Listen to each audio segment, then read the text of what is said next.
राजा चित्रकेतु पुत्रहीन थे।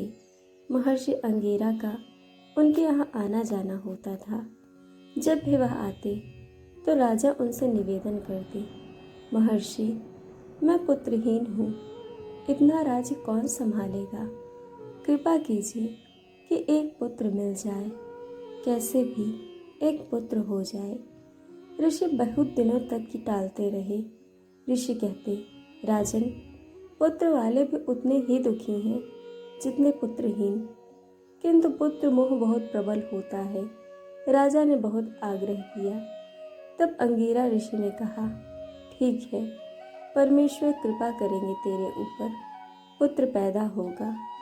कुछ समय के बाद राजा के घर एक पुत्र का जन्म हुआ। थोड़ा बड़ा हुआ होगा कि राजा की दूसरी रानी ने उसे जहर देकर मरवा दिया। राजा चित्रकेत शोक में डूब गए, कच्छ से बाहर ही नहीं निकल रहे थे। महर्षि को याद कर रहे थे, उनकी बातों को याद कर रहे थे। महर्षि बहुत देर तक इस होनी को टालते रहे, लेकिन होनी भी उतनी प्रबल।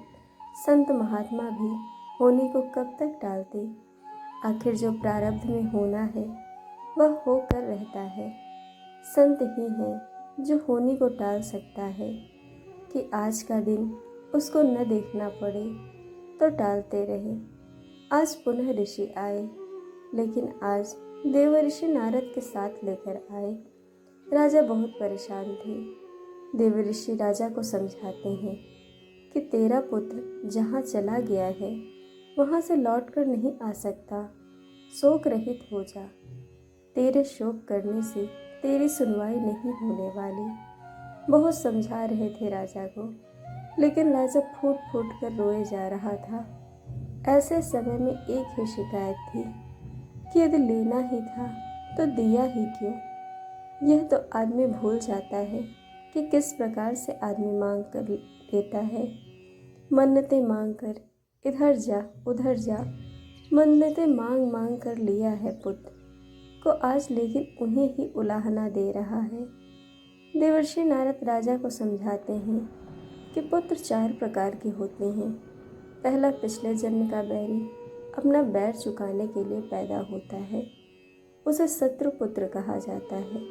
दूसरा, पिछले जन्म का ऋणदाता अपना ऋण वसूल करने आता है, हिसाब किताब पूरा होता है, जीवन भर का दुख देकर चला जाता है, यह दूसरे तरह का पुत्र। तीसरे तरह के पुत्र उदासीन पुत्र, विवाह से पहले माँ बाप के, विवाह होते ही माँ बाप से अलग हो जाते हैं, अब मेरी और आपकी नहीं निभ सकती, पशुवत पुत्र बन जाते हैं।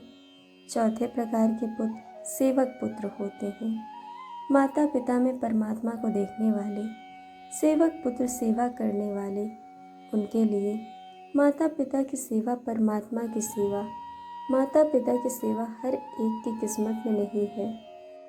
कोई कोई भाग्यवान है जिसको यह सेवा मिलती है, उसकी साधना की यात्रा बहुत तेज गति से आगे चलती है, घर बैठे भगवान की उपासना करता है।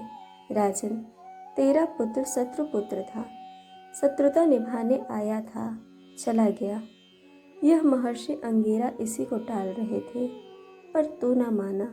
समझाने के बावजूद भी राजा रोए जा रहा था, वह शोक से बाहर नहीं निकल पा रहा था।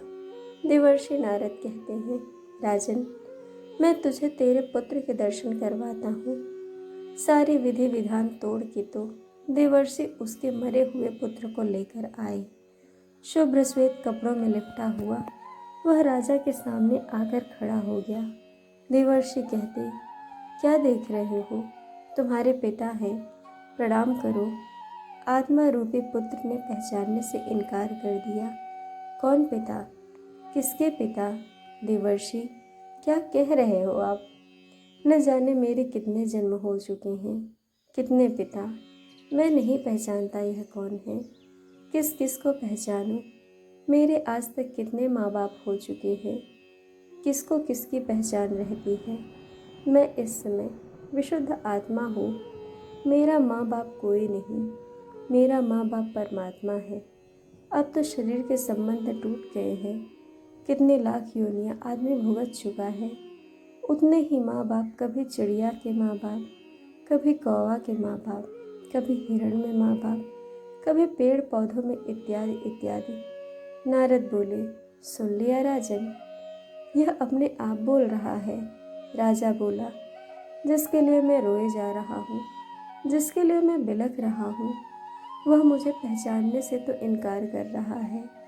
जो पहला आघात था उससे बाहर निकला, जिस शोक सागर में मैं पहले डूबा हुआ था, तो परमात्मा ने उसे दूसरे शोक सागर में डालकर पहले से बाहर निकाला।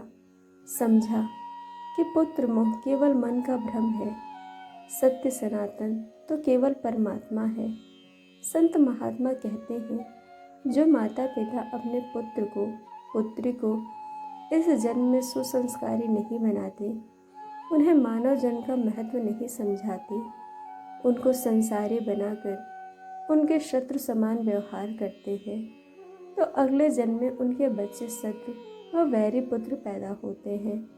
उनके घर अतः संतान का सुख भी अपने ही कर्मों के अनुसार मिलता है, जबरदस्ती, मन्नत इत्यादि से नहीं। और मिल भी जाए तो कब तक रहे, इसका कोई भरोसा नहीं। दोस्तों, आपको कहानी कैसी लगी यह हमें कमेंट करके ज़रूर बताइएगा, और चैनल को सब्सक्राइब, वीडियो को लाइक शेयर करना बिल्कुल मत भूलिएगा। वीडियो देखने के लिए आप सभी का बहुत बहुत धन्यवाद। जल्द मिलेंगे एक और नई कहानी के साथ।